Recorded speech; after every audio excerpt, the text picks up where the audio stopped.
Tea கடை kitchen சொந்தங்களுக்கு வணக்கம் ஃப்ரெண்ட்ஸ். நம்ம இன்னைக்கு ஒரு சூப்பரான பிரேக்ஃபாஸ்ட் ரெசிபி போகிறோம். இன்னைக்கு நம்ம பார்க்க போகிறது ராகி பூரியும் அதுக்கு தகுந்த மாதிரி ஒரு பூரி மசாலாவும் செய்ய போகிறோம். ஹோட்டலில் போய் ராகி பூரி சாப்பிடணும்னு நினைக்கிறவங்க இந்த மாதிரி இனிமே வீட்டிலேயே செஞ்சு சாப்பிட்றலாம். நம்ம வீட்டில் இருக்கிற கொஞ்சம் பொருட்களை வச்சு இது எல்லாத்தையுமே சூப்பராக செஞ்சிடலாம். ஆனால் டேஸ்ட்டுக்கு கொஞ்சம் கூட பஞ்சமே இருக்காது. பூரியே பிடிக்காதுன்னு சொல்லவங்களுக்கு கூட இந்த மாதிரி நீங்கள் செஞ்சு கொடுத்தீங்கன்னா கண்டிப்பாக ரொம்பவே விரும்பி சாப்பிடுவாங்க. இப்போ இதை எப்படி செய்யலான்னு வாங்க நம்ம பார்க்கலாம். வணக்கணிக்கு நம்ம டீ கடை கிச்சனில் வந்து ராகி பூரி, அதாவது கேப்ப மாவில் ஒரு பூரி செய்ய போகிறோம். அதுக்கு வந்து இன்னைக்கு கேப்ப மாவு மெஷர்மெண்ட்டில் ஒரு கப் எடுத்துருக்கோம். நம்ம வீட்டில் பார்த்தோம்னா ஒரு 150 கிராமு. அதை நம்ம இந்த பவுலில் சேர்த்துடலாம். அதே அளவில் கோதுமை மாவு, நல்லா சளிச்சிட்டு எடுத்த கோதுமை மாவு, அதையும் நம்ம ஒரு கப் எடுத்துருக்கோம். அதுவும் இடையில வந்து 150 கிராம் இருக்கும். இந்த மாவோட சேர்த்து ஒரு 2 டேபிள் ஸ்பூனு ரவை, நம்ம எப்பயும் போல் சாதாரணமாக பயன்படுத்துகிற ரவை தான், அதையும் உள்ளே சேர்த்துருக்கேன். இப்போ இதுக்கு மாவுக்கு தேவையான உப்பு ஒரு 1/4 டீஸ்பூன் போல் தூள் உப்பு. இப்போ நம்ம இந்த எல்லாத்தையுமே கலந்துடலாம். இந்த மாவு எல்லாத்தையுமே ஒரு தடவை நல்லா கலந்து விட்டுருங்க. நல்லா கலந்தாச்சு. எண்ணெய் ஒரே ஒரு டேபிள் ஸ்பூனு எண்ணெய், நம்ம சன்ஃப்ளவர் ஆயில் தான், அதையும் சேர்த்து நல்லா பிசைஞ்சு கொடுத்துருங்க மாவோட. இப்போ நல்லா பிசைஞ்சாச்சு. இப்போ தண்ணி ஊற்றி நம்ம கொஞ்சம் கொஞ்சமாக பூரி மாவு பதத்துக்கு பிசைஞ்சுக்கிறணும். தண்ணியை கொஞ்சம் கொஞ்சமாக ஊற்றி பிசைஞ்சுக்கணும்.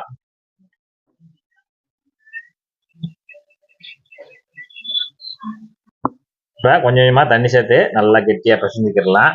இப்போ வந்து நம்ம தனி ராகி மாவில் பண்ண முடியாது, ஏன்னா அது வந்து அந்த அளவுக்கு நமக்கு அந்த இது வராது, இழுவை வராது. அதனால தான் நம்ம கோதுமை மாவை சேர்த்து நம்ம பண்ணும்போது தான் நமக்கு அந்த பூரியோட டெக்ஸ்சர் வரும். அதுக்காக தான் நம்ம அந்த பாதிக்கு பாதி நம்ம போட்டு மாவை சேர்த்துருக்கோம்.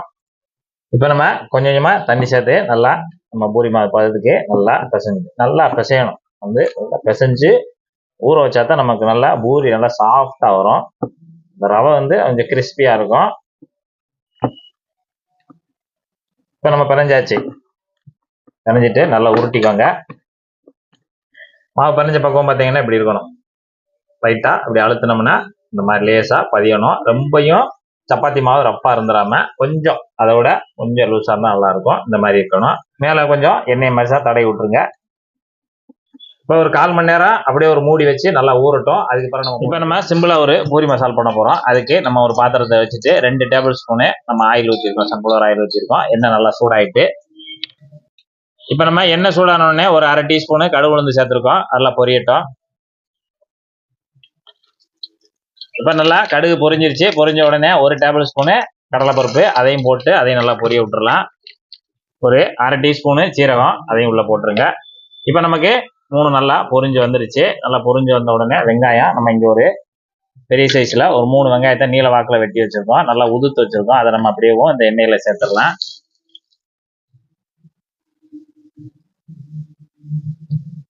எல்லாமே நல்லா உதுத்துட்டு சேர்த்துருங்க. இப்போ காரத்துக்கு 5 பச்சை மிளகாய் நல்லா 2 கீரி வச்சுருங்க, அதையும் நம்ம உள்ளே சேர்த்துடலாம்.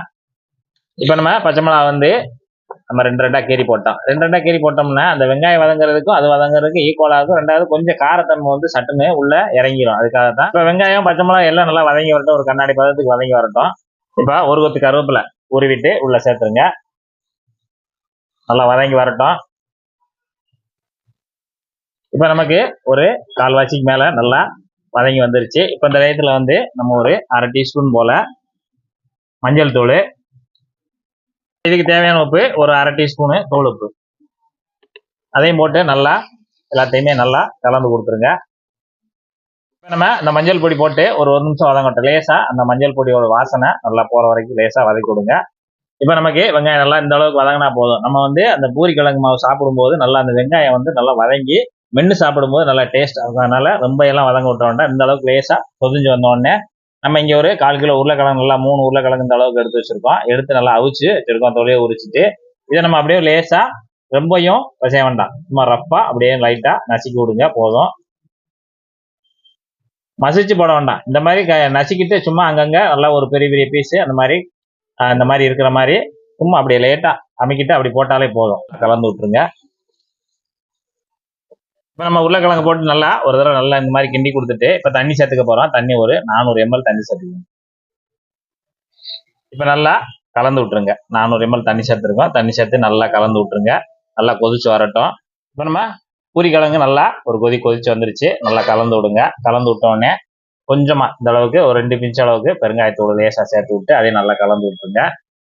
விட்டு இது வந்துகிட்டு இருக்க டயத்தில் இப்போ ஒரு 2 டேபிள் ஸ்பூனு நம்ம பொரிகடலை மாவு எடுத்திருக்கோம். பொரிகடலை எடுத்து மிக்ஸி ஜாரில் அரைச்சிட்டு 2 டேபிள் ஸ்பூன் எடுத்திருக்கோம். அதில் வந்து இந்த மாதிரி பவுலில் சேர்த்துட்டு ஒரு 50 ml மேலே தண்ணி சேர்த்துருங்க. தண்ணி சேர்த்துட்டு நல்லா கட்டி இல்லாமல் கரைச்சிடலாம். இந்த மாதிரி விஸ்க் வச்சுட்டு நல்லா கட்டி இல்லாமல் கலந்துருங்க. நல்லா கரைச்சாச்சு. நல்லா கரைச்சிட்டு இப்போ நம்ம பூரி மசாலா அதை எல்லாத்தையுமே அந்த கரைசலை உள்ளே சேர்த்துடலாம். சேர்த்துட்டு நல்லா ஒரு தடவை கிண்டி கொடுத்துருங்க. அது நல்லா நமக்கு திக்காய் வரும். நல்லா கரைச்சி ஊற்றினால கரைச்சி ஊற்றி கிண்டி விட்டுட்டு ஒரு 2 நிமிஷம் போல் நல்லா வெந்து வரட்டும். இப்போ நமக்கு மசாலா நல்லா கெட்டியாகி வந்துருச்சு. இந்த அளவுக்கு கெட்டியாக இருக்கணும். இதை விட ரொம்ப கெட்டியாகிற அளவுக்கு நம்ம இது வச்சிட வேண்டாம். ஏன்னா அடுத்து இறக்கி வச்ச பிறகு கொஞ்சம் கொஞ்சமாக கெட்டியாயிரும். இந்த அளவுக்கு ரெடி ஆனோடனே நம்ம ஸ்டவ் ஆஃப் பண்ணிவிட்டு மல்லியலை அப்படியேவும் கட் பண்ணிவிட்டு உள்ள சேர்த்துக்கோங்க. அவ்வளோதான். மல்லி இலையை போட்டு கலந்து கொடுத்துருங்க. நமக்கு ஒரு பூரி கிழங்கு சூப்பராக தயாராகிடுச்சு. இப்போ நம்ம ராகி பூரிக்கு ஒரு 1/4 மணி நேரம் நல்லா மாவு ஊறிடுச்சு. ஊறின உடனே நம்ம ஒரு தடவை எடுத்து நல்லா ஒரு தடவை பிசைஞ்சு விட்டுருங்க. பிசைஞ்சிட்டு நம்ம உருண்டை போட்டுக்கலாம். இப்போ இந்த மாதிரி சின்ன சின்ன உருண்டைகளாக போட்டு நம்ம தனியாக எடுத்து வச்சுக்குவோம். இப்போ நம்ம தேய்க்கிறதுக்கு கொஞ்சமாக லைட்டாக மைதா மாவு தான் போட்டிருக்கேன். அப்படி மேலே வச்சுட்டு நல்லா லேசாக ஒரு வட்டமாக ஒரு அழுத்தி விடுங்க. நம்ம எப்பயும் போல் பூரிக்கட்டையை வச்சு நல்லா நைஸாக தேய்ச்சி எடுத்துக்கலாம். இப்போ இதேமாரி நல்லா நைஸாக ரொம்ப திக்னஸ் இல்லாமல் இந்த அளவுக்கு நைஸாக தேய்ச்சிட்டு நம்ம தனியாக இந்த மாதிரி பிளேட்டில் எடுத்து வச்சுருங்க. பூரிக்கு எப்பயுமே சூடு வந்து நல்லா இருக்கும். நல்லா ஹெவியாக இருந்தால் தான் நம்ம போட்டோடனே நல்லா உப்பி வரும். இப்போ நல்லா சூடான உடனே அப்படியே உள்ளே போட்டுருவோம். உள்ளே போட்டு லைட்டாக இந்த மாதிரி உப்பி வந்த உடனே எண்ணெயை மட்டும் லைட்டாக மேலே மூந்து ஊற்றுங்க. நல்லா இந்த மாதிரி உப்பி வந்துடும். ஒரு 5 செகண்ட் 10 செகண்ட்லேயே நமக்கு ஒரு சைடு ரெடி ஆயிரும். ஏன்னா நம்ம வந்து அந்த அளவுக்கு நைஸாக தேய்ச்சிருக்கனால நமக்கு உடனே ரெடி ஆயிரும். கொஞ்சம் கனமாக தேய்ச்சா கொஞ்சம் லேட் ஆகும். அவ்வளோதான். நமக்கு நல்லா ரெடி ஆயிடுச்சு. இப்போ நம்ம இதே போல் இருக்கிற எல்லா மாவையும் நல்லா சூப்பராக தேய்ச்சி நல்ல ஒரு பூரியாக அருமையாக போட்டு எடுத்துருங்க. நல்லா இந்த அளவுக்கு அப்படி எண்ணெயை மேந்து ஊற்றினோடனே நல்லா உப்பி வரும். அவ்வளோதான். அந்த ஒரு சைடு வந்துருச்சு. வந்தோடனே மறுபடியும் புரட்டி விட்டுருங்க. நல்லா பொசு பொசுன்னு நல்லா கண்ணாடி கணக்கு இருக்கு. சின்ன லேயர் தான். நல்லா அருமையாக தயாராகிருக்கு. அப்படியே பூரியை பிக்கிறோம். அப்படியே மசாலாவில் கோர்க்குறோம். நல்லா பூரி கிழங்குல கோர்க்குறோம். அப்படியே எடுக்கிறோம். எப்படி இருக்குன்னு சாப்பிட்டு பார்ப்போம்.